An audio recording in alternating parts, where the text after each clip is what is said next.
Mana besar pahala hadiah kepada si mati yang baca Quran atau tahlil khatam? Tahlil khatam atau baca hadiah? Dia nak tanya hak mana besar. Dah kita pun ni baca tahlil ni tak ada hadis suruh tahlil. Baca Quran pada si mati pun ada hadis. Tak hadis sahih pun tak apalah, hadis hasan li ghairi.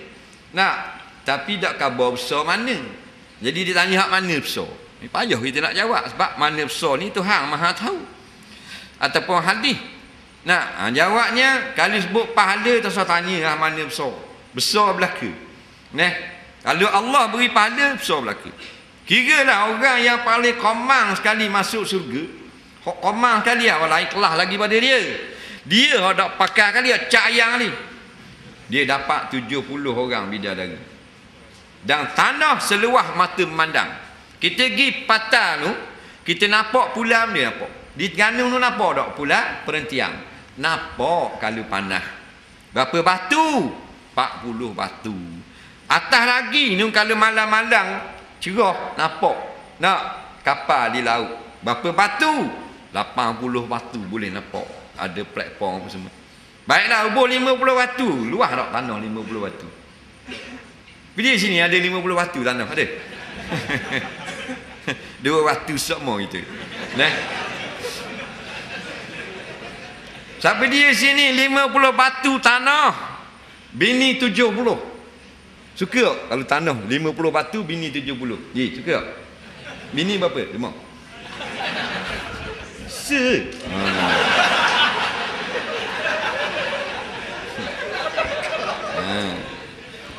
Selipar kalau kita kasut pakai sebelah tak jalan rayuk jadi. Dia pakai 2 belah.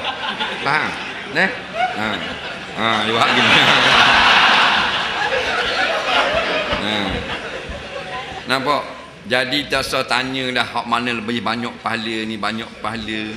Yakinlah sedikit sekali pahala Tuhan beri pada kita banyak dah. Nampak? Rakaatan ni, nampak? 2 rakaat je.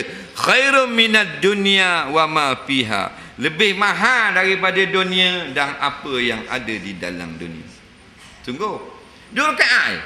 2 rakaat takkan dapat 3 minggu.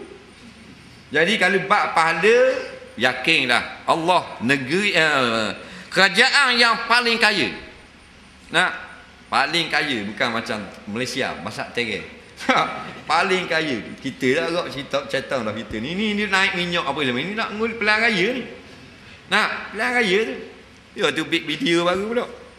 Siang ke kawan tu. Nampak? Oh dulu dah lepas gerah lagi. Nak pada duk cek air mani je dulu. Nah, banyak baru pula. Nah, inilah keadaan kita duduk dalam negara orang zalim.